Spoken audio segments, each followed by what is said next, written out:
Falcon industries की CEO Shanaya है, ये जानने के बाद सानिया बौखला गई। वो जानती थी कि फैल्कन मेडिकल कंपनी है और शनाया के पास उस कंपनी की सीईओ बनने के चांसेस बहुत कम हैं। उसे ये बात एक्सेप्ट करने में बहुत दिक्कत हो रही थी। शनाया एक ही रात में इतनी हाई पोजीशन पर थी। अगर शनाया इतनी कम उम्र में सीईओ बन गई थी तो आगे उसका फ्यूचर बहुत अच्छा था। वो इस वक्त ऐसी पोजीशन पर थी जहां पर सानिया को भी उसके आगे झुकना ही पड़ता।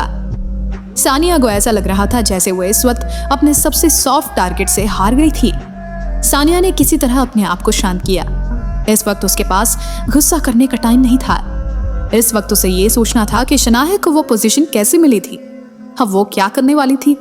इस पोजीशन पर बैठकर शनाया दुष्यंत की मुंह तो लगने वाली नहीं थी, और अगर ऐसा नहीं हुआ तो सानिया की नौकरी खतरे में होती। सानिया ने सोचा कि शनाया की मदद से सानिया कंपनी की वीपी की जगह प्रेसिडेंट बन जाएगी, पर यहाँ तो उसकी वीपी की नौकरी ही खतरे में थी। सानिया के मन में शनाया के लिए बहुत नफरत थी और वो कुछ भी नहीं कर पा रही थी। फैल्कन की सीईओ को ऑफेंड करने जितनी औकात सानिया में नहीं थी। मॉम, क्या हुआ? तभी रूम में पलक आई। उसने देखा कि सानिया बहुत हैरान और परेशान थी। पलक, वो यूजलेस लड़की फैल्कन की सीईओ बन गई है, सानिया ने कहा। पलक की यूनिवर्सिटी की स्पेशलाइजेशन मेडिकल में थी। उसका सपना था फैल्कन में जाने का, पर वो बहुत कोशिश के बावजूद वहां पर जॉब नहीं हासिल कर पाई थी। मॉम, आप शनाया की बात कर रही हैं? वो वहां कैसे पहुंची? ये इम्पॉसिबल है, पलक ने कहा। उसे ये बात बिल्कुल हजम नहीं हो रही थी कि उसकी ड्रीम कंपनी की शनाया अब सीईओ थी। मेरी अभी यामिनी से बात हुई, उसी ने मुझे बताया। मैंने उसकी हर बात पर विश्वास नहीं किया, पर जब मैंने इंटरनेट पर देखा, सानिया ने कहा, पर वो अपनी पूरी बात बोल नहीं पाई। इससे पहले ही पलक ने कहा, इम्पॉसिबल, मोहम्मद, ऐसा नहीं हो सकता। फैल्कन मेडिकल कंपनी है और शनाया के पास ना वहाँ काम करने के लिए क्वालिफिकेशन है और ना ही एक्सपीरियंस। सीईओ तो दूर की बात है, वो वहाँ पर एम्प्लॉय भी नहीं बन सकती। यामिनी मासी आपसे झूठ बोल रही हैं, पलक ने कहा। खुद इंटरनेट पर चेक कर लो, सानिया ने गहरी सांस लेते हुए कहा। पलक ने तुरंत अपना फोन निकाला और चेक किया। शनाया का नाम देखकर पलक के चेहरे का रंग उड़ गया। ऐसा नहीं हो सकता, ये शनाया नहीं हो सकती, कुछ तो प्रॉब्लम है, ये नाम झूठा है, पलक ने कहा।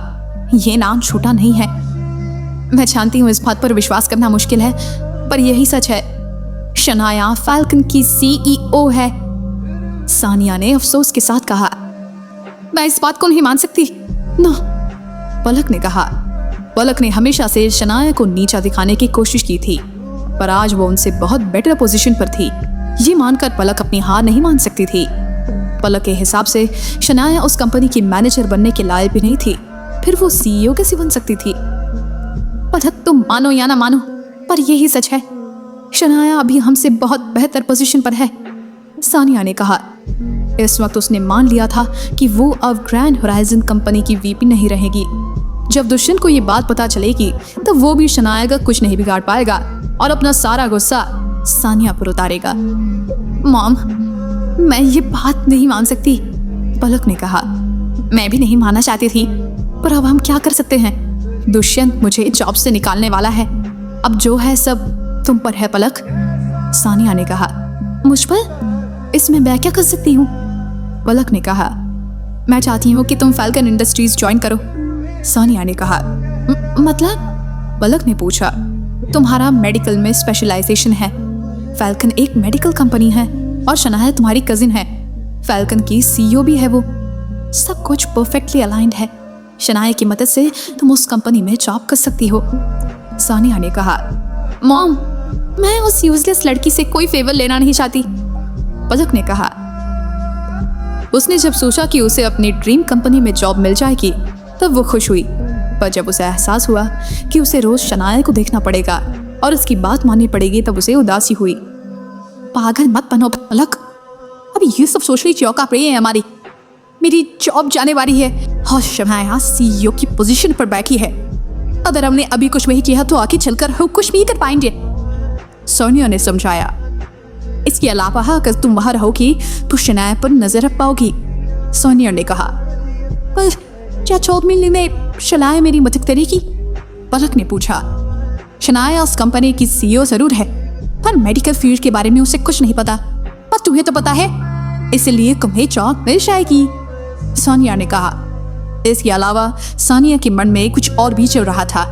अगर पलक अच्छे से काम करेगी तो कंपनी में बड़े बड़े लोगों का पेंशन पा लेगी। पलक शनाया जितनी सुंदर तो नहीं थी, पर उससे कम भी तो नहीं थी। पलक किसी भी तरह अगर कंपनी की हाई पोजीशन पर पहुंच सकती थी तो फिर वो शनाया से रिव्यू कर सकती थी। ठीक है, मैं तैयार हूँ, और उस शनाया को मुझे अच्छी पोजीशन देनी होगी। मैं लो लेवल एम्प्लॉय नहीं बनूंगी, पलक ने कहा।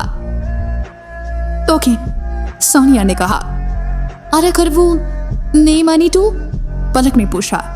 अगर वो नहीं मानी तो मैं उसकी इमेज की धज्जियां उड़ा दूंगी। मेरे पास प्लान है, सानिया ने कहा। अगले दिन सुबह पलक और सानिया फैल्कन इंडस्ट्रीज के ऑफिस पहुंचे। दोनों सीधा रिसेप्शन पर पहुंचे और सानिया ने रिसेप्शनिस्ट से कहा, शलायगी को बुलाओ और हमसे मिलाओ। रिसेप्शनिस्ट की माथे पर शिकन आ गई, उसकी आंखें छोटी हो गई। ये लोग कौन थे जो सीईओ को ऐसे ऑर्डर देने के लिए कह रहे थे? आज शनाया मैडम बिजी है, अगर आपको उनसे मिलना है तो आपको उनका अपॉइंटमेंट लेना पड़ेगा, रिसेप्शन पर बैठी लड़की ने कहा। हमें अपॉइंटमेंट लेना होगा? तुम जानते भी हो हम कौन है? सानिया ने रोकी आवाज में कहा। मैं नहीं जानती, रिसेप्शनिस्ट ने स्माइल करते हुए कहा। मैं शमाया की मासी हूं, सानिया ने शांति से कहा। वो इस वक्त कुछ भी उल्टा सीधा करके अपने लिए मुसीबत खड़ा करना नहीं चाहती थी। शनाया मैम के रिश्ते था, यहाँ क्यों मिलने आए हैं? रिसेप्शनिस्ट ने मन में सोचा, फिर वो समझ गई कि जरूर शनाया का रिश्ता उससे कुछ खास अच्छा नहीं होगा। तुम्हें विश्वास नहीं है? सानिया ने रिसेप्शनिस्ट का एक्सप्रेशन पढ़ लिया था।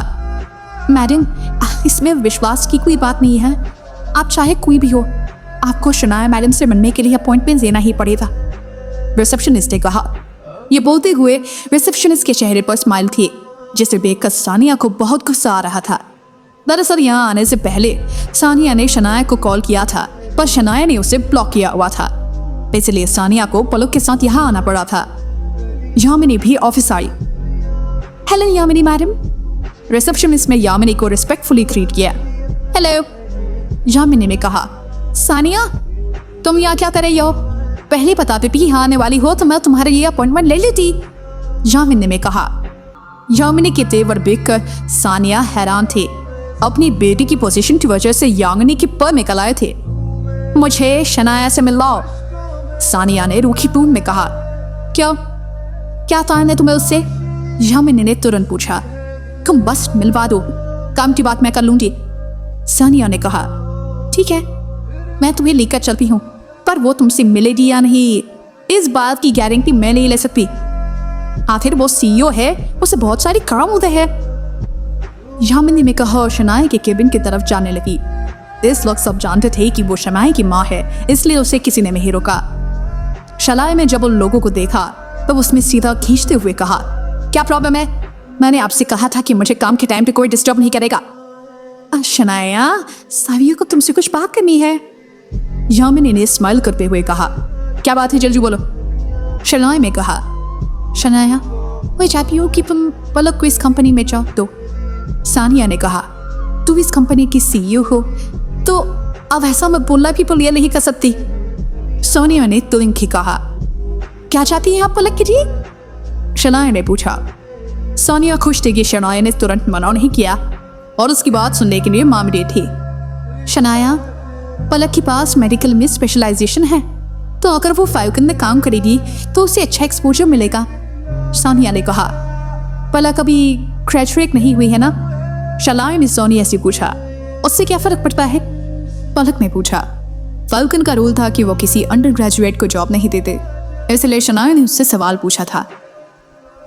पलक बहुत अच्छी है और इसकी स्किल्स भी कमाल की हैं, वो तुम्हारी कंपनी के लिए सिद्ध बनेगी, सानिया ने पलक की तारीफें करना शुरू कर दिया। अच्छा ठीक है, मैं उसे जॉब दिलवा दूंगी, पर उसे नीचे से शुरू करना पड़ेगा। डोंट एक्सपेक्ट कि उसे अच्छी पोजीशन मिल जाएगी, शनाया ने कहा। क्या कहा तुमने? नीचे से शुरू करना होगा, सानिया ने चिल्लाते हुए कहा। हाँ, कोई प्रॉब्लम है? शनाया ने कहा। शनाया, पलक तुम्हारी कजिन है, तुम उसके साथ ऐसा कैसे कर सकती हो? सानिया ने कहा। तो फिर आप क्या चाहती हैं कि मैं क्या करूं? शनाया ने पूछा। अरे उसे कम से कम जनरल मैनेजर बनाओ, सानिया ने कहा। इम्पॉसिबल, ऐसा नहीं हो सकता, शनाया ने कहा। ऐसा क्यों नहीं हो सकता? हाँ, तुम इतनी अच्छी पोजीशन पर हो तो फिर पलक क्यों नहीं हो सकती? सानिया ने कहा। क्योंकि वो इस कंपनी में जॉब करने के लायक नहीं है। अब आप यहां से जा सकती हैं, मैंने आपको इतना टाइम दिया, वो काफी है, शनाया ने कहा। तुम मुझसे ऐसे बात नहीं कर सकती शनाया, सानिया ने गुस्से में कहा। ऐसे वैसे कैसे भी मैं आपसे बात करना ही नहीं चाहती, आप खुद यहां से जाएंगी या मैं सिक्योरिटी को बुलाऊं? हाँ, शनाया ने कहा। शनाया, तुम्हें इसकी कीमत चुकानी पड़ेगी, you will pay for this, Sania ने कहा। एट लास्ट, शनाया ने कहा। वो शुरू से ही पलक और सानिया की मदद नहीं करना चाहती थी, वो बस उन्हें इसलिए एंटरटेन कर रही थी क्योंकि वो देखना चाहती थी कि दोनों माँ बेटी किस हद तक गिर सकती थी। दोनों के वहां से चले जाने के बाद शनाया और यामिनी 2 ही लोग रूम में बचे थे। मॉम, देख लिया आपने शो ऑफ का नतीजा? शनाया ने यामिनी से कहा। शनाया ने यामिनी को मना किया था कि वो ये बात किसी को ना बताए कि शनाया फैल्कन में CEO है। सॉरी बेटा, मुझसे गलती हो गई, यामिनी ने कहा। आज के बाद किसी को भी बिना अपॉइंटमेंट के मेरे फेवर में मत लाना प्लीज, शनाया ने कहा।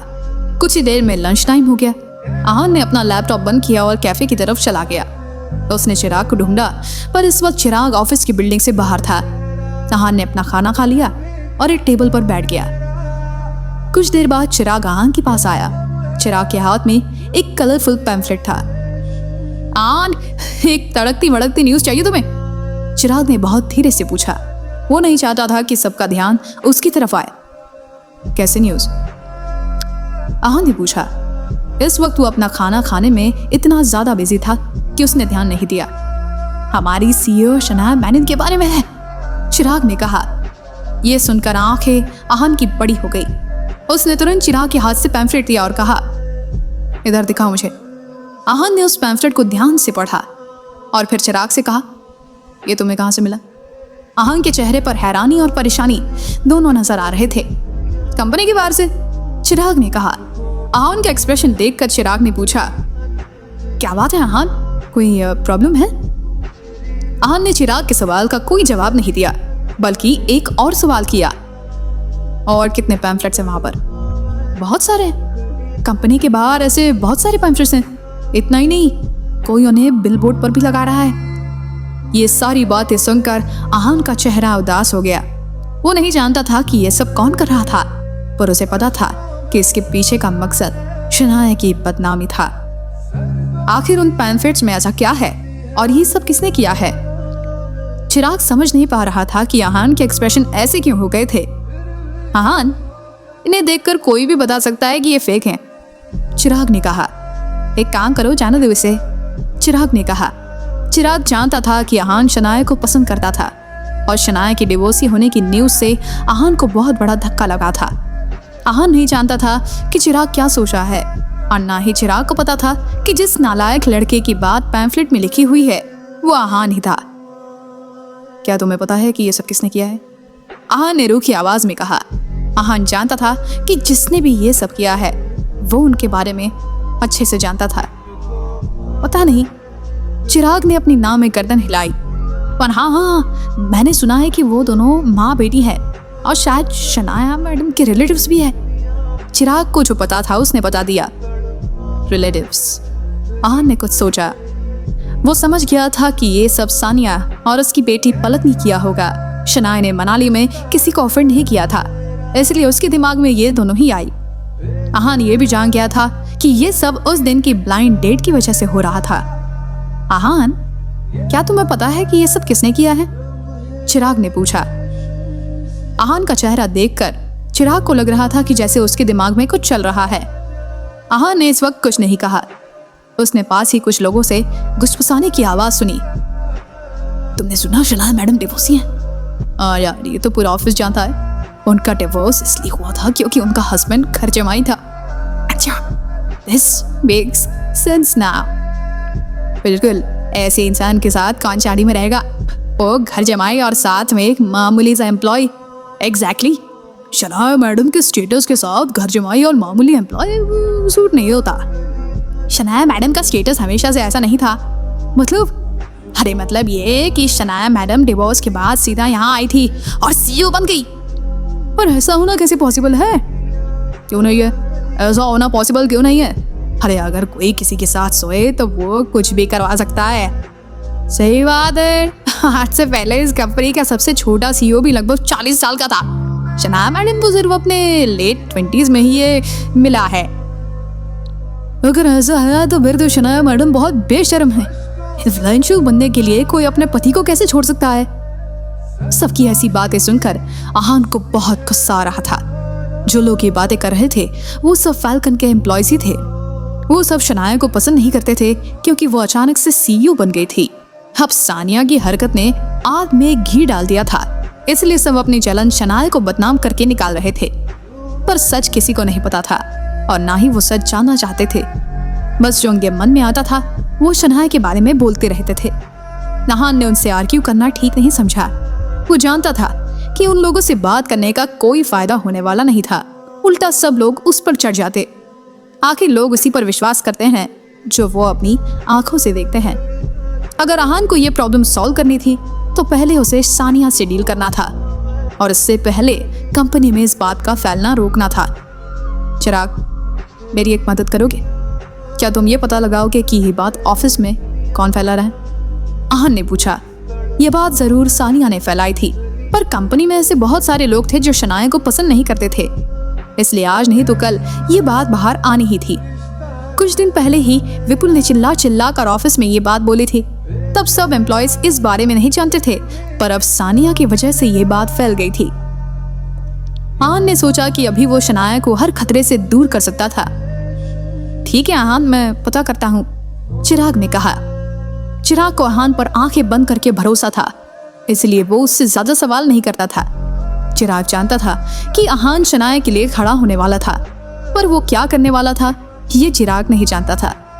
इस वक्त शनाया को भी पता चल गया कि सानिया क्या कर रही थी, पर शनाया ने कुछ रिएक्ट नहीं किया। दूसरी तरफ यामिनी को बहुत गुस्सा आ रहा था। उसकी आंखें गुस्से में लाल हो गई थी।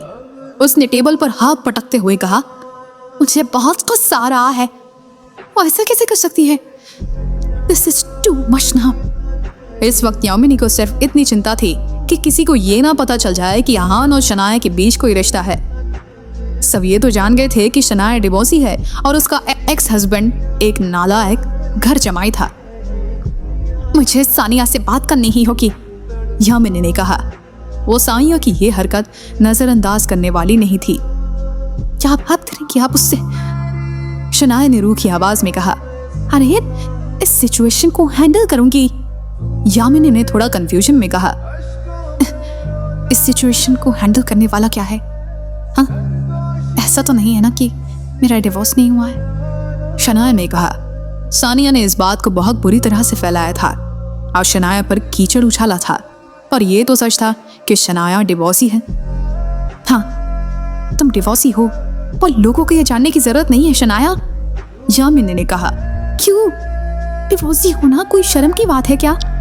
शनाया ने कहा और यामिनी को घूरने लगी। यामिनी ने कुछ नहीं कहा।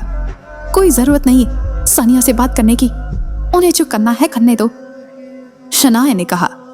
शनाया जानती थी कि सानिया ने यह सब सिर्फ इसलिए किया था ताकि यामिनी उससे बात करने जाए और वो उसे पलक को जॉब देने के लिए धमका सके।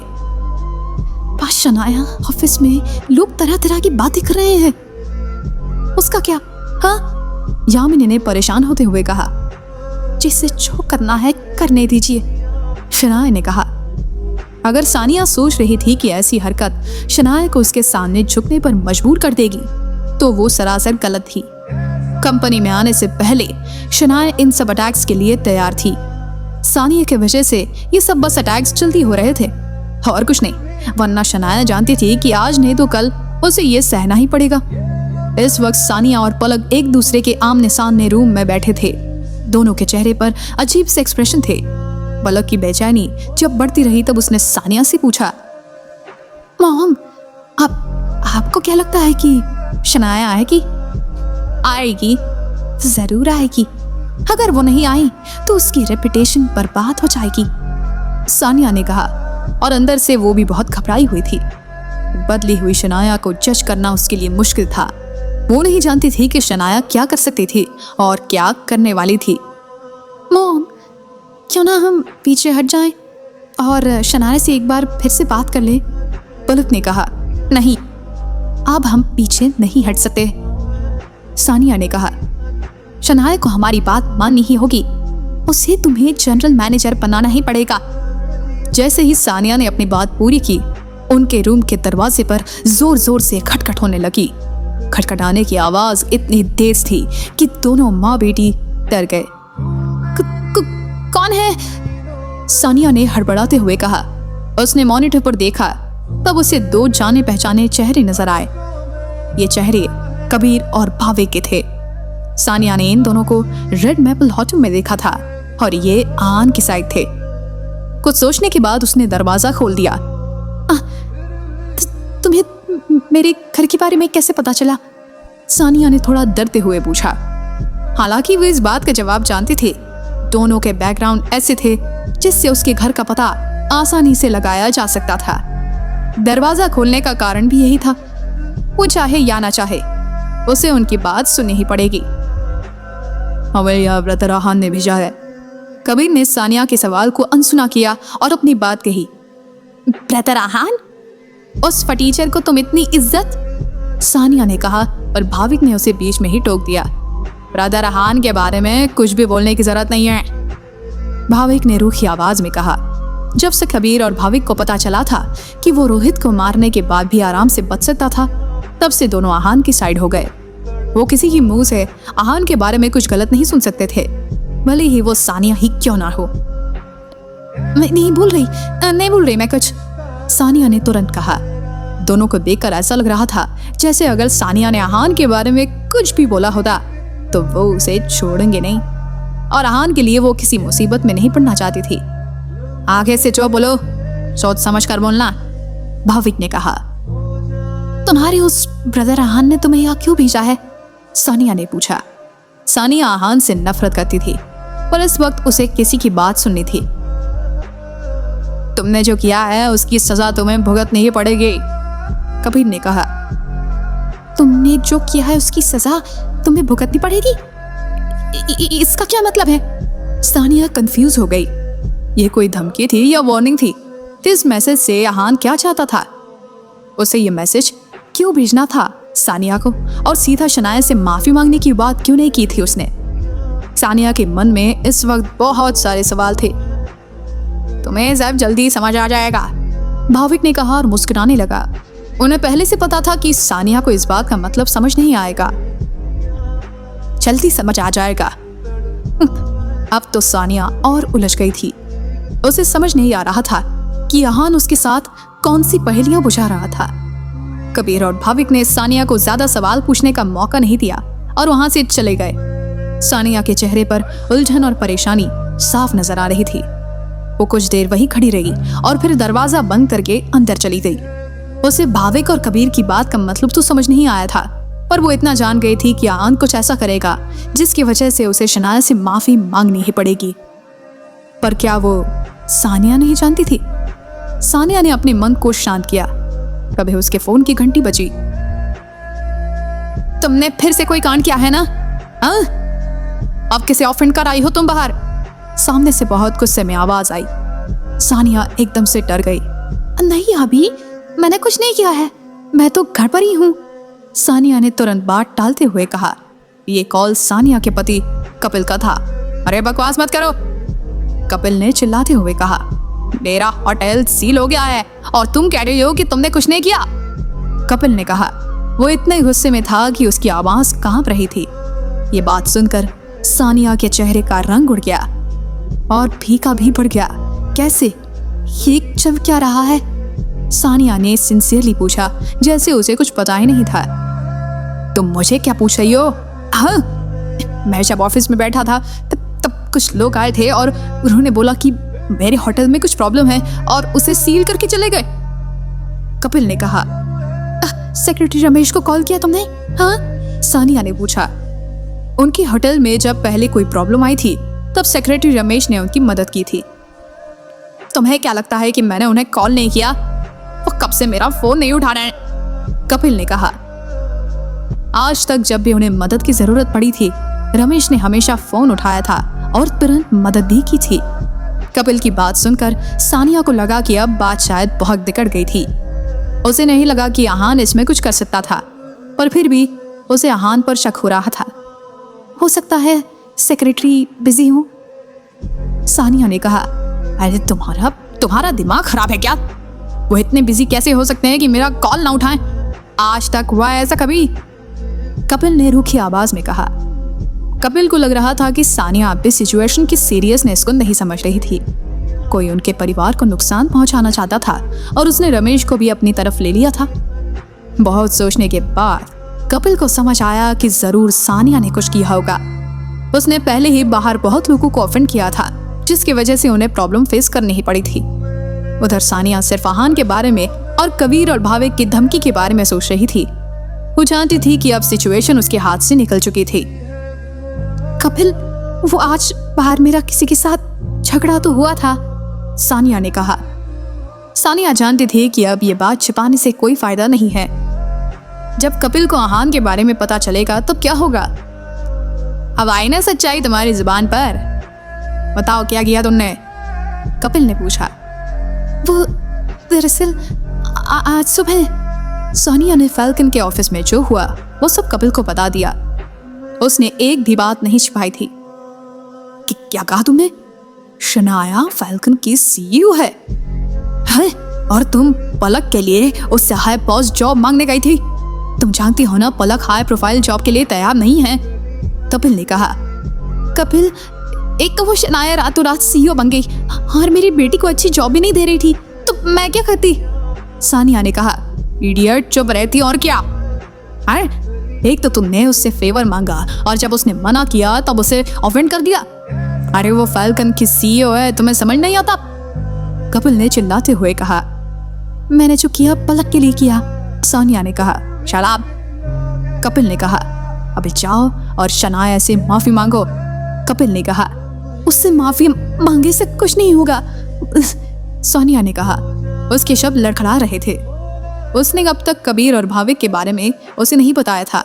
इसके अलावा आहान ने उनके साथ क्या मैसेज भेजा था वो अभी भी कपिल को नहीं पता था। तुमने किसी और को भी ऑफेंड किया है क्या? कपिल ने परेशान होते हुए पूछा। हाँ, पर ज्यादा घबराने वाली बात नहीं है। वो शनाया का एक्स हस्बैंड है ना आहान, बस उसे ही। मैंने उसके बारे में तुम्हें बताया भी था, सानिया ने कहा।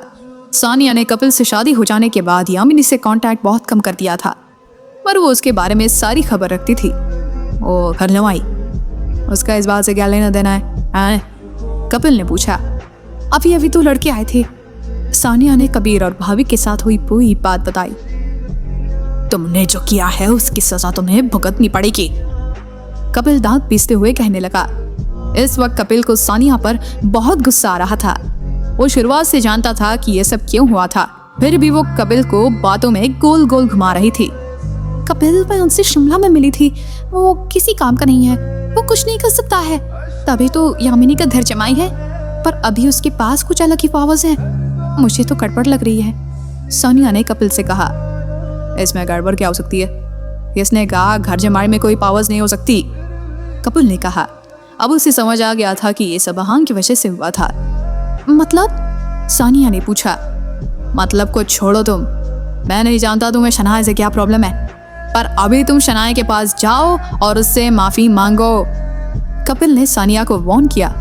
पर सानिया ने कहा, अगर तुमने ऐसा नहीं किया तो मुझसे बुरा कोई नहीं होगा, कपिल ने बहुत शांति से कहा। ठीक है, मैं शनाया से माफी मांग लूंगी, सानिया ने कहा। वो कपिल की इस टोन से बहुत डरती थी। वो जानती थी कि कपिल उसके साथ कुछ भी कर सकता था। शनाया से माफी मांगने के बारे में सोचकर सानिया के दिल में बहुत दर्द हो रहा था। शाम को सानिया फिर से फैल्कन इंडस्ट्रीज के ऑफिस पहुंची। इस बार वो अकेली ही थी और पहले से शांत थी और रिस्पेक्टफुल भी थी। रिसेप्शन पर अभी भी वही सुबह वाली रिसेप्शनिस्ट थी। आप फिर से यहाँ क्यों आई हैं? सानिया को देखकर उसके चेहरे की मुस्कान गायब हो गई और एक अजीब सा एक्सप्रेशन उसके चेहरे पर आ गया। मैं यहाँ माफी मांगने आई हूँ, सानिया ने मुस्कुराते हुए कहा। रिसेप्शनिस्ट का बदला हुआ चेहरा और एक्सप्रेशन देखकर सानिया को बहुत गुस्सा आया, पर उसने दिखाया नहीं और चेहरे पर झूठी मुस्कान रखी। माफी? रिसेप्शनिस्ट ने कहा। हाँ, क्या आप शनाया को बता सकती है कि मैं उनसे माफी मांगने आई हूँ? सानिया ने बहुत प्यार से कहा। इस वक्त उसका एटीट्यूड बहुत हम्बल था। मुझे पता था यही होने वाला था। रिसेप्शनिस्ट ने सानिया को ताना मारा। सबके सामने ये सुनकर सानिया का चेहरा शर्म और गुस्से से लाल हो गया, पर इस वक्त वो कुछ भी नहीं कर सकती थी। रिसेप्शनिस्ट ने शनाया की सेक्रेटरी पूजा को कॉल किया और उसे सानिया के बारे में बताया। शनाया मैडम, वो लेडी आपसे माफी मांगने आई हैं। फोन रखते ही पूजा ने शनाया से कहा। कौन सी लेडी? शनाया ने पूछा। वही आपकी रिलेटिव मिस सानिया। पूजा ने कहा। सानिया यहाँ आई है मुझसे माफी मांगने? शनाया शॉक थी। मैं उन्हें ऊपर बुला लूं? पूजा ने कहा। नहीं, शनाया ने जवाब दिया। ओके, पूजा ने कहा और फिर रिसेप्शन पर इन्फॉर्म कर दिया कि शनाया सानिया से नहीं मिलेगी। मैडम, शनाया मैडम ने आपसे मिलने के लिए मना कर दिया है, रिसेप्शनिस्ट ने कहा। क्या? सानिया हैरान हो गई। उसे समझ नहीं आ रहा था कि शनाया ऐसे बर्ताव क्यों कर रही थी। शनाया हमेशा से बहुत पोलाइट लड़की थी, फिर वो आज इतनी हार्टलेस कैसे हो गई कि वो उसकी माफी भी एक्सेप्ट नहीं करना चाहती थी। आप एक बार फिर से शनाया से कहिए ना कि मैं उनसे माफी मांगने आई हूँ, सानिया ने कहा। सॉरी, मैं बार बार शनाया मैडम को परेशान नहीं कर सकती। उन्होंने एक बार मना कर दिया तो कर दिया। आप प्लीज यहाँ से जाइए, रिसेप्शनिस्ट ने कहा और फिर अपने काम में लग गई। ठीक है। जब सानिया के पास और कोई ऑप्शन नहीं बचा था तब वो ऑफिस के बाहर आकर बैठी।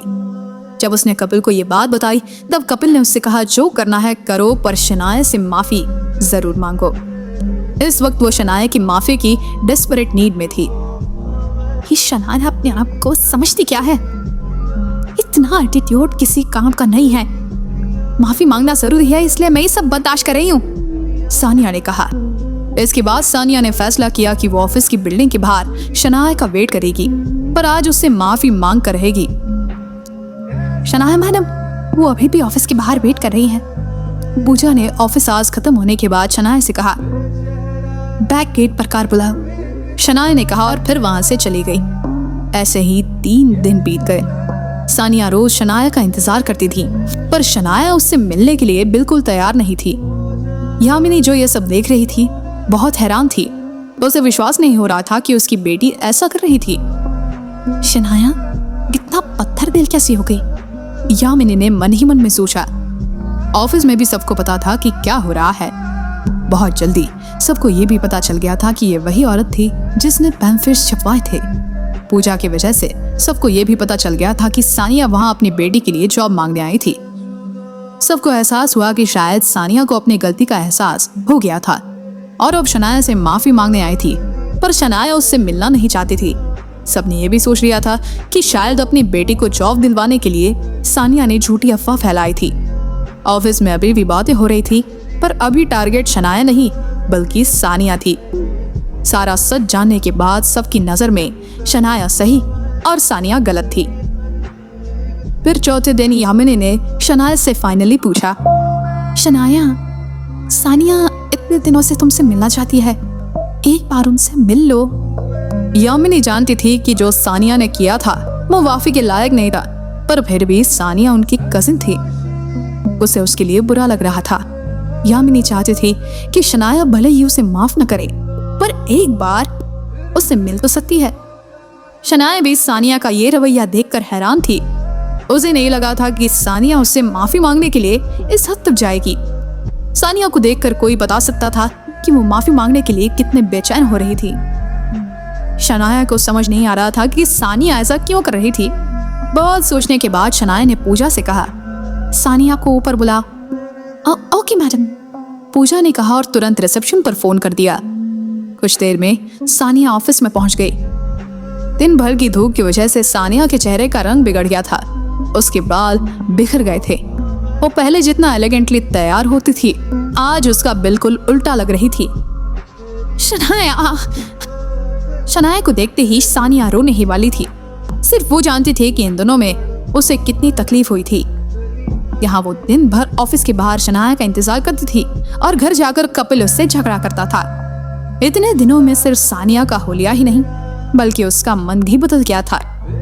इतने दिनों की ह्यूमिलिएशन से उसका दिल बिल्कुल टूट गया था। आप मुझसे क्यों मिलना चाहती थी? शनाया ने पूछा। उसे सानिया पर कोई दया नहीं आ रही थी। वो बस इतना जानना चाहती थी कि सानिया इतनी डेस्परेटली उससे क्यों मिलना चाहती थी। शनाया, मैं यह बस तुमसे माफी मांगने आई हूँ। मुझसे बहुत बड़ी गलती हो गई। सानिया की आवाज कांप रही थी। ये बताना मुश्किल था कि सानिया को सच में इतना बुरा लग रहा था या फिर वो सिर्फ ऐसे ही दिखावा कर रही थी। अगर सिर्फ इतनी बात है तो उसकी कोई जरूरत नहीं है, शनाया ने कहा। यह सुनकर सानिया हैरान हो गई थी। वो सोचने लगी कि शनाया उसे माफ नहीं करेगी। उसके लिए शनाया की माफी बहुत ज्यादा जरूरी थी। शनाया, सानिया ने कहा, आप यहाँ खुद से तो आई नहीं होगी। आपको मुझसे माफी मांगने के लिए किसी ने बोला होगा। शनाया ने सीधा सवाल किया।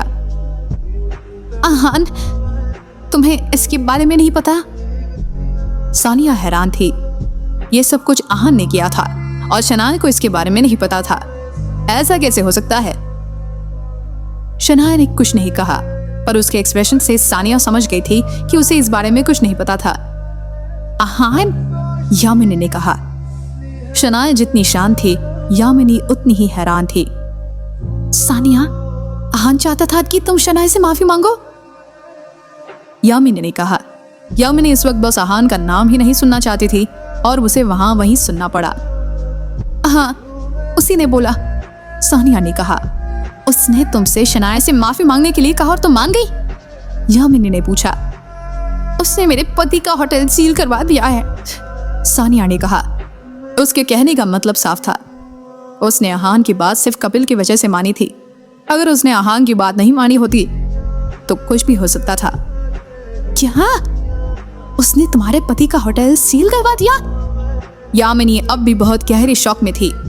सानिया अक्सर अपने पति के होटल को लेकर शो ऑफ करती थी, पर आज वो सील हो गया था।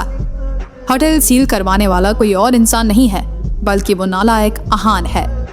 ये सब बातें सुनकर अब भी शनाया बहुत काम थी। उसे समझ आ गया था कि वो इतने दिनों से ये नाटक क्यों कर रही थी। शनाया, मुझे पता है कि गलती हुई है। मैं आगे से ऐसा कुछ भी नहीं करूंगी। प्लीज मुझे माफ कर दो, सानिया ने कहा। क्या तुम उससे कहकर कपिल का होटल खुलवा सकती हो प्लीज? सानिया ने बहुत सोचने के बाद कहा। आप गलत इंसान के पास आई हैं। ये सब आहान ने किया है और मेरा उससे कोई लेना देना नहीं है। हमारा डिवोर्स हो चुका है। मैं आपकी कोई मदद नहीं कर सकती, शनाया ने रूखी आवाज में कहा। ये तुम क्या कह रही हो शनाया? डिवोर्स के बाद भी दोस्ती तो हो सकती है ना? और वैसे भी आहान अभी भी तुम्हारी परवाह करता है, वरना वो तुम्हें बिना बताए इतना सब क्यों करता? सानिया ने कहा। कपिल का होटल 3 दिन से बंद था। उनको लाखों का नुकसान हो गया था और अगर शनाया उसे माफ नहीं करती और अगर आहान से बात नहीं करती तो पता नहीं और कितना नुकसान हो जाएगा। इसलिए सानिया ने अपना आपा बिल्कुल नहीं खोया और शनाया से बहुत प्यार से बात की। सानिया, तुम क्या कह रही हो? शनाया और आहान के बीच में अब कोई रिश्ता नहीं है। जो भी फीलिंग्स है आहान की तरफ से है, शनाया की तरफ से कुछ भी नहीं है। इसलिए उसे इस मामले में मत फंसाओ, यामिनी ने कहा। यामिनी किसी भी कीमत पर आहान और शनाया के बीच किसी तरह का कोई रिश्ता नहीं चाहती थी। उसके लिए उसे कुछ भी करना पड़े, उसे सब मंजूर था। यामिनी की बातें सुनकर सानिया को बहुत गुस्सा आ रहा था। यामिनी ने आज तक उससे कभी भी इस टोन में बात नहीं की थी। सानिया का मन उसे थप्पड़ मारने का कर रहा था, पर वो कुछ नहीं कर सकती थी।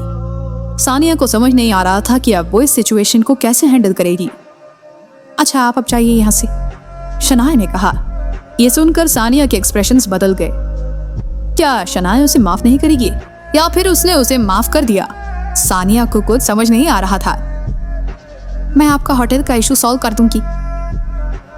शनाया ने सानिया का चेहरा पढ़ लिया था, इसलिए उसने उससे कहा। क्या शनाया सानिया के लिए आहान से बात करेगी? शनाया की बात सुनकर सानिया खुश हो गई। वो जिस मकसद से यहाँ आई थी वो पूरा हो गया था। शनाया उसे माफ करे या ना करे उससे उसे कोई फर्क नहीं पड़ता था। वो बस चाहती थी कि शनाया उसके पति का होटल खुलवा दे। थैंक यू शनाया, सानिया ने कहा। इसकी कोई जरूरत नहीं है, शनाया ने कहा। उसे सानिया की हालत से कोई फर्क नहीं पड़ता था। उसने फैसला सिर्फ इसलिए किया था क्योंकि वो सानिया का चैप्टर क्लोज करना चाहती थी। अगर फिर भी सानिया अपनी हरकतों से बाज नहीं आई और शनाया को परेशान किया, फिर वो उसे कभी माफ नहीं करेगी और उसे अच्छी सजा देगी। पूजा ने सानिया को बाहर तक ड्रॉप किया। अब शनाया के केबिन में बस वो और यामिनी थे। शनाया, तुम्हारा और उस नालायक का भी कोई रिश्ता है? यामिनी ने पूछा। यामिनी बहुत परेशान थी। शनाया और सानिया के बीच में झगड़ा हुआ था और दोपहर तक आहान ने इतना सब कुछ कर दिया था। आहान का रिएक्शन बहुत फास्ट था। यामिनी सोच रही थी कि क्या शनाया ने आहान को बताया था कि सानिया ने उसके साथ क्या किया था। नो, शनाया ने ना में अपनी गर्दन हिला दी। नहीं? फिर आहान को इस सब के बारे में कैसे पता चला? यामिनी ने पूछा। आपकी बहुत सारे सवाल हैं और मैं जवाब नहीं देना चाहती, शनाया ने कहा। सब कुछ इतना जल्दी हो गया था क्योंकि आहान उसी कंपनी में था जहां शनाया CEO थी, पर शनाया ने यामिनी को ये बात नहीं बताई। शनाया का रूखा बर्ताव देखकर यामिनी को चुप रहना चाहिए था, पर यामिनी ने सोचा कहीं इन दोनों के बीच में सब कुछ ठीक ना हो जाए, इसलिए उसने शनाया से कहा, शनाया मुझे गलत मत समझना, पर तुम्हारा उस नालायक के साथ डिवोर्स हो चुका है। अब तुम इस कंपनी की CEO हो। वो तुम्हारे लायक बिल्कुल नहीं है। तुम्हारा उसके साथ कोई भी रिश्ता सही नहीं है। नालायक, शनाया ने यामिनी को घूरते हुए कहा। मॉम, अगर मैं आपको कहूं कि आज मैं जो कुछ भी हूं वो आहान की वजह से हूं तो आप मेरा विश्वास करेंगी? क्या बकवास कर रही है तुम शनाया? ये सब तुम्हें आहान की वजह से कैसे मिला है? हाँ, उसके पास अपने लिए कुछ नहीं है तो तुम्हें कैसे कुछ दे सकता है? आज तक उसने सिर्फ तुम्हें दुख दिया है और कुछ नहीं। वो और कुछ देने के लायक भी नहीं है, यामिनी ने कहा। मैं जानती हूँ आपको मेरी बात पर विश्वास नहीं है, पर सच यही है। आप जो कुछ भी कहें, आज मैं जो कुछ भी हूँ आहान की वजह से हूँ। ये CEO की पोजीशन भी मुझे आहान की वजह से ही मिली है, शनाया ने कहा। शुरुआत से यामिनी को कभी नहीं लगा था कि आहान किसी लायक हो सकता है। उसके लिए वो हमेशा फटीचर और नालायक ही था। इम्पॉसिबल, आहान में इतनी कैपेबिलिटी कैसे हो सकती है, यामिनी ने कहा। यामिनी ये सारी बातें बोल रही थी, पर अब कहीं ना कहीं उसे भी आहान की आइडेंटिटी को लेकर शक हो रहा था। यामिनी ने देखा कैसे आहान महंगी कार चला रहा था और कार्तिक कोहली ने उससे कितना रिस्पेक्टफुली बात की थी। यामिनी सवालों में बहुत उलझी हुई थी। उसने उस वक्त ज्यादा नहीं सोचा था, पर अब वो सोचने पर मजबूर हो गई थी। पर फिर यामिनी ने यह सोचा कि अगर आहान का सच में इतना पावरफुल बैकग्राउंड होता तो वो घर जमाई क्यों बनता? मॉम, आप कितनी भोली हैं। भोली है या स्टूपिड है पता नहीं। मुझे समझ नहीं आ रहा कि मैं हंसूं या रोऊं। कितनी बातें आपको तभी समझ जानी चाहिए थी जब मैं स्प्रिंग कॉर्पोरेशन की हेड बनी थी, पर आप नहीं समझी, शनाया ने कहा। मतलब तुम कहना क्या चाहती हो? यामिनी ने कांपती हुई आवाज में पूछा। स्प्रिंग कॉर्पोरेशन प्रोजेक्ट में सबसे ज्यादा पैसा इन्वेस्ट किसने किया था, आपको पता है?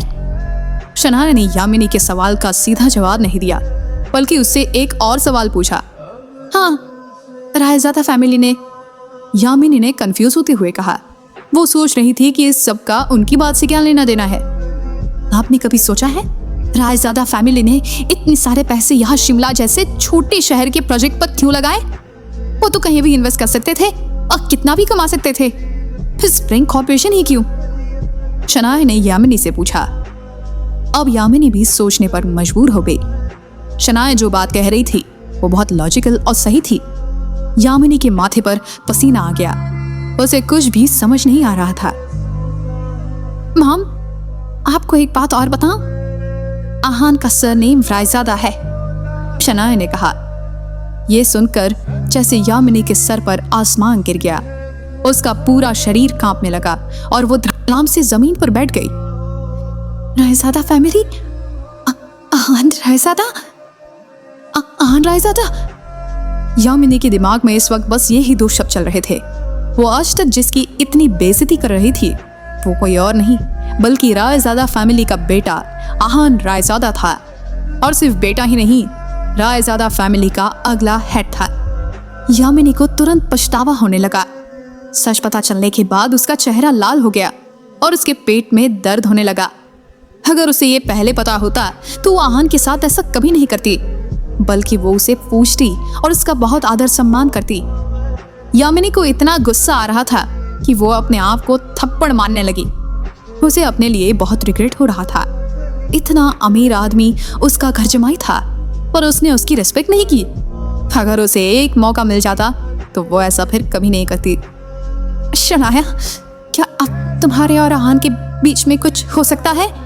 यामिनी ने पूछा। आहान की हरकत देखकर वो इतना तो समझ गई थी कि आहान शनाया को पसंद करता था और शनाया भी आहान के लिए फील करती थी। अगर दोनों के मन में एक दूसरे के लिए फीलिंग्स हैं तो फिर वो फिर से एक हो सकते हैं। आपको क्या लगता है माँ? शनाया का एक्सप्रेशन अच्छा नहीं था। वो जानती थी सच जानने के बाद यामिनी ऐसे ही रिएक्ट करेगी, पर यामिनी की ये बात सुनकर शनाया के चेहरे पर घृणा का एक्सप्रेशन आ गया। यामिनी, जो शनाया की माँ थी, आज पैसों के लिए आहान की इज्जत करने के लिए भी तैयार थी। शनाया को देखकर यामिनी को अपनी बात पर शर्म आ गई। उसने बात संभालने के बारे में सोचा। शनाया, मुझे गलत मत समझना, मैंने जो किया सही नहीं था, पर वो तुम्हारे अपने भले के लिए था। इसके अलावा आहान ने हमें सच क्यों नहीं बताया? अगर उसने हमें पहले बता दिया होता तो मैं उसके साथ ऐसा कभी नहीं करती। यामिनी ने कहा। उसने अपनी गलती की वजह आहान की सच्चाई छुपाने को बता दिया था। राइट, अगर आहान सच बता देता तो आप ऐसा नहीं करती। आप उसे नालायक नहीं बुलाती है ना? शनाया ने यामिनी को ताना मारा। हाँ बिल्कुल, नालायक बुलाना तो दूर की बात है, मैं उसकी सारी बातें मानती, मैं उसकी पूजा करती, यामिनी ने कहा। यामिनी को इस वक्त ये सब बोलने में बिल्कुल शर्म नहीं आ रही थी, क्योंकि ये सच था। Mom, you are too much, Shanaya ने कहा। यामिनी ने शनाया की बात का कोई जवाब नहीं दिया, बल्कि वो इस वक्त ये सोच रही थी कि आहान और शनाया एक कैसे हो सकते हैं। बेटा, मुझे पता है तुम दोनों एक दूसरे को बहुत पसंद करते हो और बहुत मिस भी करते हो। मुझे तुम्हें इसे देखकर बिल्कुल अच्छा नहीं लगता। तुम्हारे साथ जो हुआ अच्छा नहीं हुआ, यामिनी ने कहा। पता है मॉम, उससे भी ज्यादा बुरा क्या हुआ? आपने ये सारी बात कोर्ट में नहीं बोली, शनाया ने कहा। उस वक्त मुझे आहान की सच्चाई नहीं पता थी, पर अब मैं जानती हूँ। वो तुम्हें दुनिया की सारी खुशियां दे सकता है। मैं तुम्हारी माँ हूँ, मुझे तुम्हारे बारे में तो सोचना ही है ना, यामिनी ने कहा। उसे बिल्कुल शर्म नहीं आ रही थी कि वो पैसों के लिए आहान और शनाया को एक करना चाहती है। मॉम, अगर आप सच में मेरे लिए कुछ करना चाहती हैं ना, तो फिर मेरे ऑफिस आना बंद कर दीजिए, शनाया ने कहा। यामिनी बहुत वक्त से शनाया के ऑफिस आ रही थी और ये बात कुछ लोगों को पसंद नहीं थी, पर वो कुछ बोल नहीं सकते थे क्योंकि वो सीईओ शनाया की माँ थी। पर शनाया ये बात समझती थी और यामिनी को मना भी नहीं कर सकती थी। ठीक है, मैं तुम्हारे ऑफिस नहीं आऊंगी, पर तुम आहान के बारे में फिर से सोचना। तुम दोनों एक दूसरे के लिए परफेक्ट हो बेटा, यामिनी ने कहा। यामिनी बस शनाया की खुशी चाहती थी। यामिनी के वहां से चले जाने के बाद शनाया ने अपना फोन निकाला और आहान का नंबर डायल किया। फेमिलियर 10 डिजिट नंबर देखकर शनाया का दिल जोरों से धड़कने लगा। उसने 10 मिनट तक उस नंबर को देखा और संभालने की कोशिश की। फाइनली उसने आहान का नंबर डायल किया। शनाया का नंबर देखकर आहान ने एक गहरी सांस ली और फोन उठाया।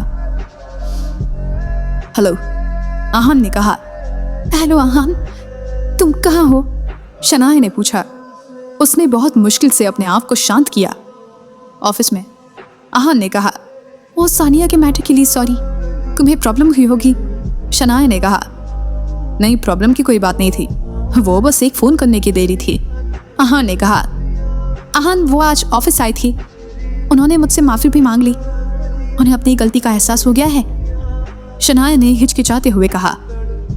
तुम चिंता मत करो, उन्हें उनका होटल मिल जाएगा, आहान ने मुस्कुराते हुए कहा। वो जानता था शनाया उससे क्या कहना चाहती थी। आहान, एक बात और है, शनाया की आवाज में परेशानी थी। क्या बात है शनाया? आहान ने पूछा।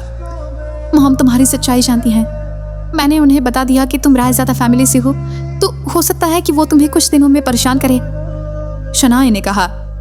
उस वक्त शनाया इतने गुस्से में थी, इसलिए उसके आसपास आहान की सच्चाई बताने के अलावा और कोई ऑप्शन नहीं था। वो आहान के बारे में भला बुरा सुनते सुनते थक गई थी। अब वो जानती थी कि पैसों के लिए यामिनी आहान को परेशान करने जरूर आएगी। इट्स ओके, मैं हैंडल कर लूंगा, आहान ने कहा। थैंक यू, शनाया ने कहा और फिर एक गहरी सांस ली। आहान, वो कैसी है? शनाया ने पूछा।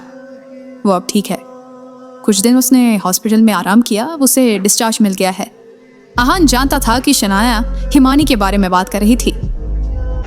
क्या तुम मुझे उसके बारे में बता सकते हो? शनाया ने पूछा। वो जानना चाहती थी कि आहान हिमानी को कैसे जानता था और उनके बीच में क्या था। श्योर, आहान ने कहा और फिर रुक गया। उसका नाम हिमानी है। मैं उससे पहली बार तब मिला था जब तुम हॉस्पिटल में थी। वो और उसकी मॉम। आहान ने शनाया को सब कुछ बता दिया। उसने शनाया से हिमानी के बारे में एक भी डिटेल नहीं छुपाई थी। वो बहुत अच्छी लड़की है, शनाया ने कहा। आहान की बात सुनकर उसे एहसास हो गया था कि उन्होंने हिमानी और आहान के रिश्ते को गलत समझा था, पर अब हिमानी उसे पसंद करती थी। अब आहान की जिंदगी में कोई और थी और वो शनाया नहीं थी। इस वक्त शनाया के दिमाग में बहुत सारी कॉम्प्लिकेशंस थी।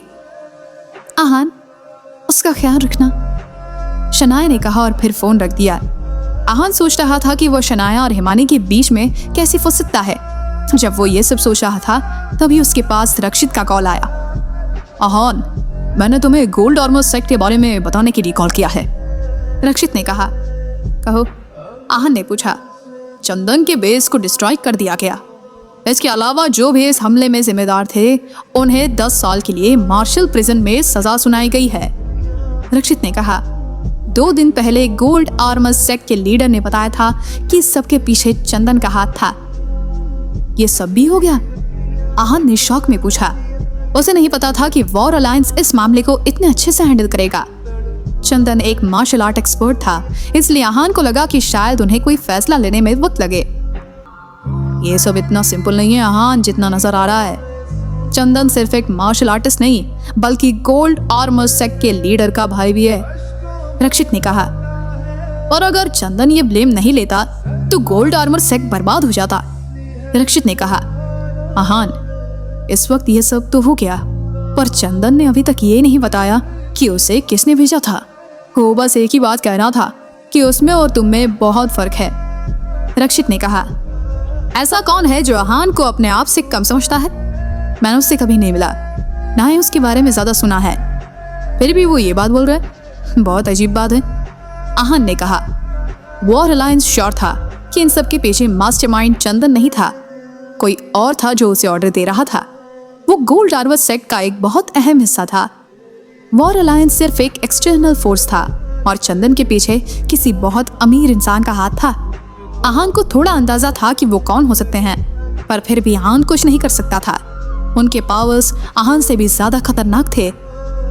आहान, ये मामला बिगड़ता ही जा रहा है। गोल्ड आर्मर सेक्ट अब तुमसे नफरत करता है, तुम समझ कर रहना। मुझे डर है कि वो तुमसे बदला लेने जरूर आएंगे, रक्षित ने कहा। उसे आहान की बहुत फिक्र थी। रक्षित, आप चिंता मत करो, मैं ध्यान रखूंगा, आहान ने कहा। इस वक्त आहान और गोल्ड आर्मर सेक्ट दोनों ही कोई बहुत बड़ा कदम उठा नहीं सकते थे। वॉर अलायंस और मार्शल आर्ट अलायंस की नजर गोल्ड आर्मर सेक्ट पर थी, इसलिए अगर वो कुछ भी करते तो पकड़े जाते। वहीं अगर गोल्ड आर्मर सेक्ट को कुछ होता तो सबसे पहला नाम आहान का ही आता।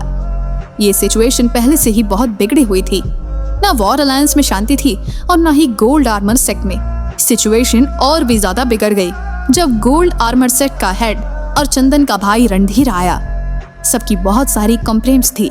चंदन गोल्ड आर्मर सेट का इम्पोर्टेंट पार्ट था और अब उसने ही किसी का मर्डर करने का ओछा काम किया था, जबकि सब जानते थे कि मार्शल आर्ट अलायंस और ब्लैक निंजा कभी आपस में लड़ते नहीं थे और लड़ सकते भी नहीं थे।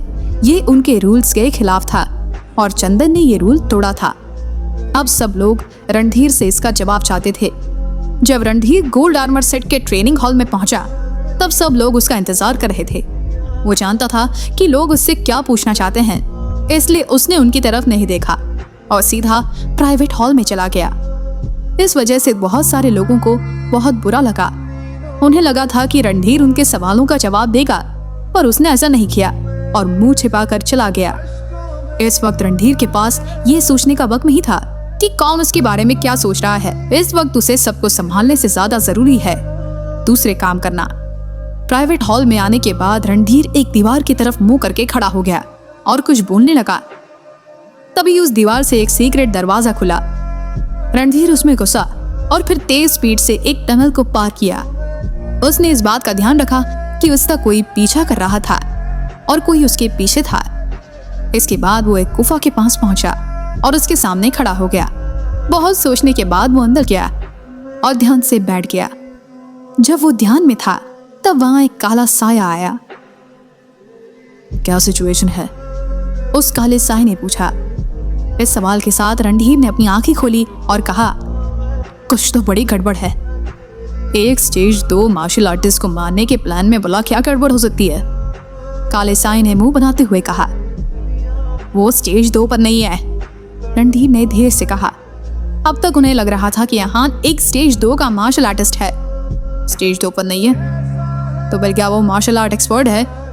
काले साए ने हड़बड़ी में पूछा। उसकी आवाज कांप रही थी। हाँ, रणधीर ने कहा। उस दिन एक्सीडेंट के वक्त जो कुछ हुआ था वो सब रणधीर को पता था, इसलिए आहान का मार्शल आर्ट एक्सपर्ट होना ही सबसे ज्यादा सेंस बनाता था। काले साए ने रणधीर को निराश नजरों से देखा। अटैक करने से पहले तुमने उनका बैकग्राउंड चेक नहीं करवाया? ऐसी गलती तुम कैसे कर सकते हो रणधीर? काले साए ने तेज आवाज में कहा। आप ऐसा सोच भी कैसे सकते हैं? रणधीर ने आवाज में थोड़ा गुस्सा लाया और कहा, मैंने बैकग्राउंड चेक के लिए 3 लोगों को भेजा था, पर वो सिर्फ ऊपरी जानकारी ला पाए, कोई भी बड़ी और गहरी जानकारी नहीं मिली थी उन्हें। रणधीर ने कहा, मैं पहले वहां पर्सनली जाना चाहता था, पर किसे पता था कि कपूर फैमिली की बेटी उससे पहले ही मिलकर सब बता देगी। मुझे डर था कि कहीं मेरी इंफॉर्मेशन लीक ना हो जाए, इसलिए मैंने चंदन को भेजकर उसे मारने के बारे में सोचा, पर मुझे नहीं पता था कि ये सब हो जाएगा। रणधीर ने थोड़ा गिल्टी फील करते हुए कहा। उसने सोचा कि अगर उसने अच्छे से आहान के बारे में पता कर लिया होता तो आज ऐसा नहीं होता। रणधीर को एहसास हो गया कि उससे गलती हो गई है। इस वक्त रणधीर के चेहरे पर अफसोस किसी और बात का भी था। तुम्हारे दिमाग में और क्या चल रहा है? काले साए ने पूछा। वो लड़का रायजादा फैमिली से है, रणधीर ने कहा। रायजादा फैमिली? सच में वो रायजादा फैमिली का है? काले साए ने गहरी सांस लेते हुए कहा। हाँ, रणधीर ने कहा। रायजादा फैमिली बहुत बड़ी थी। एक वक्त पर उस परिवार में 2 मार्शल आर्ट मास्टर थे। बेवकूफ, तुमने रायजादा फैमिली को प्रवोक किया। तुम क्या सोच रहे थे? क्या तुम्हें पता नहीं था कि रायजादा फैमिली हमारे लिए क्या मायने रखती है? काले साए ने गुस्से में कहा। जब काले साए को पता चला कि रणधीर ने एक मार्शल आर्टिस्ट पर अटैक किया है तब उसे बहुत गुस्सा आया था, पर अब जब उसे पता चला कि वो रायजादा फैमिली से है तब उसने अपना सारा आपा खो दिया था। आप इतना गुस्सा मत कीजिए, पहले मेरी पूरी बात तो सुनिए, रणधीर ने हड़बड़ाते हुए कहा। वो काले साए को शांत करना चाहता था। वो रायजादा फैमिली से जरूर है, पर उसका अपने परिवार से रिश्ता अच्छा नहीं है, रणधीर ने काले साए से कहा। तुम्हारे कहने का क्या मतलब है? काले साए ने सरप्राइज होते हुए पूछा। वो रायजादा फैमिली का नाजायज बेटा है। परिवार में उसे कोई पसंद नहीं करता है और इस वक्त वो बहुत लोग उसकी जान के पीछे पड़े हैं। वो चाहते हैं कि वो मर जाए, रणधीर ने कहा। अगर आहान की रायजादा फैमिली में इज्जत होती तो इस अटैक के बाद सब गोल्ड आर्मर सेट के पीछे पड़ जाते और एक एक करके उन्हें मार देते, पर आहान के केस में ऐसा नहीं था। वो तो खुद चाहते थे कि आहान मर जाए। एक तो नाजायज बेटा था और उसके अलावा उसने अपने परिवार वालों को बहुत बार ऑफेंड किया था, इसलिए सब चाहते थे कि वो मर जाए। आखिर एक नाजायज बेटा उत्तराधिकारी कैसा बन सकता है? वॉर अलायंस ने गोल्ड आर्मर सेट को कम सजा इसलिए दी थी क्योंकि कुछ लोग थे जो उन पर प्रेशर बना रहे थे। रणधीर की सारी बातें सुनकर और समझकर काले साए ने चैन की सांस ली। उसे उम्मीद नहीं थी कि ये बात इतनी बढ़ जाएगी। वो बस कपूर परिवार की बेटी को मारना चाहते थे, पर अब रायजादा फैमिली भी आ गई थी। रायजादा फैमिली ने अभी तक कोई मूव नहीं किया है और मुझे लगता नहीं है कि वो इस मामले में दखल देंगे। वो तो हम सपोर्ट कर रहे हैं और चाहते हैं कि हम कोई कदम उठाएं, रणधीर ने कहा। हाँ, ये सब इतना आसान नहीं है जैसा आहान की तुम बात कर रहे हो। जिस रायजादा फैमिली के लोग मारना चाहते हैं वो अब तक जिंदा है। इसका मतलब साफ है, रायजादा फैमिली से कोई आहान को सपोर्ट कर रहा है और वो भी अपने परिवार में बहुत इन्फ्लुएंशियल है। अगर देखा जाए तो हालत ऐसी है कि कोई आहान का कुछ बिगाड़ नहीं पा रहा था। ये सब इतना भी सिंपल नहीं है। काले साए ने एक और एक को जोड़ा और कहा, यही तो इस बात से पता चल जाता है क्योंकि रायज़ादा फैमिली अहान को मारने में हमारी मदद चाहती है। वो हमारे कंधे पर बंदूक रखकर चलाना चाहते हैं। हाँ, वो बहुत स्मार्ट है। फिर उसने कुछ सोचा और रणधीर से बहुत गहरी आवाज में कहा, अगली बार अहान को प्रवोक मत करना। उसकी स्ट्रेंथ का अंदाजा तो अब तुम्हें हो ही क्या है। ऊपर से रायज़ादा के बारे में भी बहुत सीक्रेट्स है। ये सब हमारे लिए सही नहीं है। हाँ, मैं ध्यान रखूंगा, रणधीर ने कहा। वॉर अलायंस ने क्या फैसला लिया है? काली साई ने पूछा। War alliance? उन्होंने हमारे कल्टीवेशन बेस को डिस्ट्रॉय कर दिया है और चंदन को एक्सपेल कर दिया है, रणधीर ने कहा। इस फैसले से गोल्ड आर्मर सेक्ट पर बहुत बुरा असर पड़ने वाला था। ठीक है, अब आगे से ध्यान रखना, काले साई ने कहा। हाँ, रणधीर ने कहा। उस आदमी के बारे में कुछ पता चला? काले साई ने कैजुअली कहा। इन्वेस्टिगेशन चल रही है, रणधीर ने कहा। वो कहाँ है, कुछ पता चला? काले साई ने पूछा। शिमला, रणधीर ने कहा। 19 साल पहले जब वो शिमला गया था तब वो वहां पर 1 महीने से ज्यादा रुका था, और फिर 10 साल बाद जब वो वहां गया था तब 5 दिन के लिए रुका था। इसके बाद वो मिस्कीरीस आदमी अचानक से गायब हो गया। आज तक किसी को नहीं पता था कि वो कहां पर है, रणधीर ने कहा। इस इंफॉर्मेशन पर भरोसा किया जा सकता है? काले साई ने पूछा। हाँ, ये इंफॉर्मेशन बिल्कुल सही है। इस इंफॉर्मेशन का सोर्स मार्शल आर्ट अलायंस के इंस्पेक्शन डिपार्टमेंट का आदमी है, रणधीर ने कहा। इसकी अच्छे से इन्वेस्टिगेशन करो। हमारा प्लान कामयाब होगा या नहीं इस इन्वेस्टिगेशन पर डिपेंड करता है, काले साई ने कहा। आखिर 5 साल इंतजार के बाद उन्हें ये इंफॉर्मेशन मिली थी। ठीक है, मैं अभी किसी को भेजता हूँ, रणधीर ने कहा। नहीं, तुम खुद जाओगे, मैं इस काम में कोई लापरवाही नहीं चाहता, काले साई ने कहा। ठीक है, मैं पर्सनली जाऊंगा और इन्वेस्टिगेट करूंगा, रणधीर ने कहा। वो जाना तो नहीं चाहता था पर उसके पास काले साई की बात टालने की हिम्मत नहीं थी। ऑफिस से निकलने के बाद अहान अपने होटल आ गया। वो जैसे ही लॉबी में घुसा उसने अतुल और देवांश को देखा। मार्शल आर्ट एक्सपर्ट बनने के बाद अतुल थोड़ा यंग दिखने लगा था। अगर तुम ऑफिस से आज कोई नया पंगा तो नहीं किया है ना, अतुल ने हंसते हुए कहा। अहान को देखकर अतुल के चेहरे पर हमेशा से खुशी आ जाती है। नहीं, अहान ने कहा। वैसे तुम दोनों कहाँ जा रहे हो? अहान ने पूछा। हम दोनों घर देखने जा रहे हैं, इतने दिन से होटल में है, अब मेरा मन नहीं लग रहा, अतुल ने कहा। अतुल जब से हॉस्पिटल से डिस्चार्ज हुआ था वो सब वहां पर रह रहे थे। पैराडाइज होम एक 5 स्टार होटल था और वहां पर सारी फैसिलिटी थी, पर अतुल को वहां पर नहीं रहना था। ठीक है, मैं भी चलता हूँ, मुझे भी घर देखना है, अहान ने कहा। मनाली भी एक तरह से अहान के लिए बेस था। वहां पर बहुत सारे सीक्रेट्स थे जिनके बारे में अहान होटल में रहते हुए पता नहीं कर सकता था। चलो, अतुल ने कहा। जब दोनों वहां से जाने लगे तभी अहान का फोन बजा। अहान स्क्रीन पर नाम देखकर थोड़ा हैरान हो गया। हेलो अहान, सामने से जानी पहचानी आवाज आई। वंशिका, अहान ने कहा। वो हैरान थी कि वंशिका उसे इस वक्त कॉल क्यों कर रही थी। यस, क्या तुम फ्री हो? मुझे तुम्हें कुछ देना है, वंशिका ने कहा। उसकी आवाज बहुत चर्पी थी। क्या? अहान ने पूछा। उसे नहीं पता था पर बात जब वंशिका की आती थी तो वो चौकन्ना हो जाता था। वो वंशिका के बारे में पता करना चाहता था पर किसी ना किसी काम की वजह से अब तक वो इन्वेस्टिगेट नहीं कर पाया था। पर आज वंशिका खुद उससे मिलना चाहती थी। कुछ चाबियां देनी है, वंशिका ने कहा। कैसी चाबियां? अहान ने हैरान होते हुए पूछा। नैना आंटी तुम्हारे लिए विला 1 की चाबियां छोड़कर गई थी, वंशिका ने कहा। विला 1 सुनकर अहान का कोई रिएक्शन नहीं था, पर नैना आंटी सुनकर अहान के दिल की धड़कन एक पल के लिए रुक गई थी। तुम कहाँ हो अभी? अहान ने खुद को शांत करते हुए पूछा। इस वक्त उसके लिए उसके इमोशंस छुपाना बहुत जरूरी था। मैं इस वक्त रॉयल विला सोसाइटी में विला 1 में ही हूँ, वंशिका ने कहा। ठीक है, मेरा इंतजार करो, मैं वहीं पर आ रहा हूँ, अहान ने कहा और फोन रख दिया। फोन रखने के बाद अहान ने अतुल से कहा, अब हमें घर देखने जाने की कोई जरूरत नहीं है। मतलब दोनों कंफ्यूज थे। मेरी मॉम मेरे लिए रॉयल विला सोसाइटी में मेरे लिए घर छोड़कर गई हैं। आहान ने कहा। क्या? आपकी मॉम आपके लिए रॉयल विला में घर छोड़कर गई है? देवांश ने आंखें बड़ी करते हुए पूछा। हाँ, क्या हुआ, कोई प्रॉब्लम है? आहान ने पूछा।